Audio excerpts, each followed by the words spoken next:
y a un terrain qui est reconnaissable instantanément en NBA, c'est celui des Boston Celtics.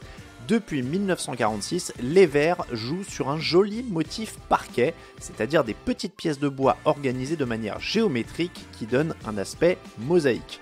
On distingue bien les plaques carrées d'1,52 m de large et de long, elles sont disposées de manière à former ce qu'on pourrait qualifier de damier. Pourquoi et comment est né ce parquet si iconique, c'est ce qu'on vous explique aujourd'hui dans l'histoire de basket.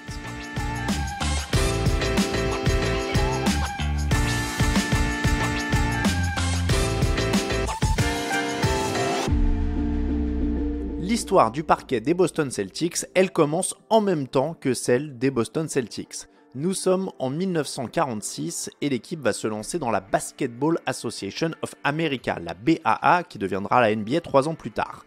Sauf qu'en 1946, juste après la Seconde Guerre mondiale, on manque de pas mal de choses. Pour ce qui est du parquet, il est difficile de trouver des longs morceaux de bois. Ils sont notamment gardés pour les parquets des maisons des soldats qui rentrent au pays. Alors il faut se débrouiller. Walter Brown, le premier propriétaire des Celtics, veut une surface de jeu de qualité. Il va donc faire le tour des scieries de Boston pour récupérer des chutes. Au total, il dépense 11 000 $ pour des chutes de chêne rouge du Tennessee. Brown n'a pas le choix, elles sont agencées sous forme de parquet. Banco, ce sera donc le motif au sol du Boston Garden. Au total, 247 plaques carrées d'1,52 m de large et de long sont assemblées. Elles sont tenues par 988 vis et boulons. Walter Brown ne s'en rend peut-être pas compte à l'époque, mais il vient de donner naissance à un terrain qui va durer 53 ans et être le théâtre de 16 titres NBA.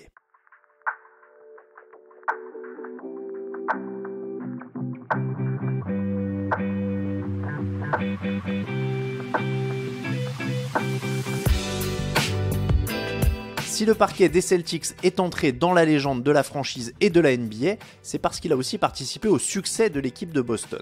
C'est en tout cas l'idée qu'alimente la légende. Au fil des 53 ans d'utilisation, le sol aurait été plus ou moins bien entretenu, au point qu'une légende commence à éveiller la crainte chez les adversaires, le parquet ne serait pas régulier.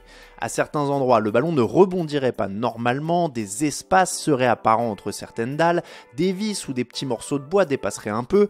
La rumeur dit même que les joueurs du coach Red Auerbach feraient exprès d'emmener les adversaires vers ces zones irrégulières pour provoquer des pertes de balles. C'était unique parce que cela ne ressemblait à aucun autre terrain, expliquait Bill Russell, légende des années 50 et 60 au New York Times en 2000. Mais le plus important avec ce parquet, expliquait Russell, c'est qu'il perturbait les autres équipes, et c'était très bien, ça faisait partie de notre légende quand nous bottions les fesses de tout le monde. Ces dead spots, littéralement endroits morts, existaient réellement. Jeff Twiss, le président des relations médias de la franchise et historien officieux des Celtics, l'a confirmé à NBC Sport Boston en 2020. Selon lui, le parquet n'était pas particulièrement entretenu à l'époque. Entre 1946 et 1999, il n'aurait pas été resurfacé plus de 5 fois. À titre de comparaison, les surfaces de jeu actuelles sont remises en état une fois par an ou tous les 2 ans. En 1995, le parquet des Celtics a même déménagé. Adieu le Boston Garden, bonjour le TD Garden, nouvelle salle des équipes de la ville.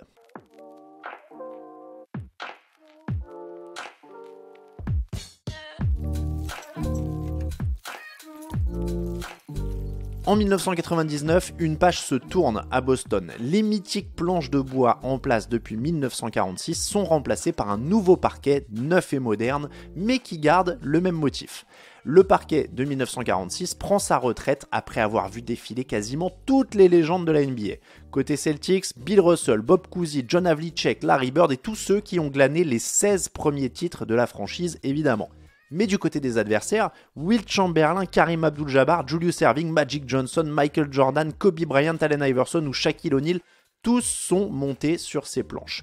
Au moment du changement de sol, les Celtics ont mis aux enchères les morceaux d'une quarantaine de dalles.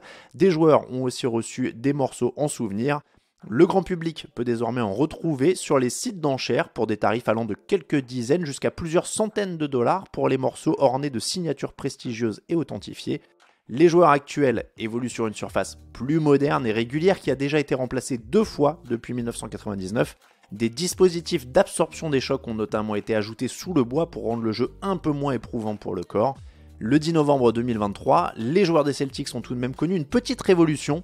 Pour la première fois de l'histoire de la franchise, ils ont joué un match à domicile sans avoir sous leurs pieds le motif parquet historique de leur équipe. La faute au nouveau tournoi inclus à la saison NBA et aux parquets spéciaux qui l'accompagnent.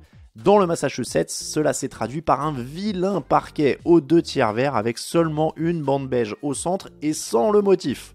Une faute de goût impardonnable, mais qui a au moins eu un mérite. Le temps d'une soirée, l'absence du parquet des Celtics a rappelé à quel point il est iconique et irremplaçable.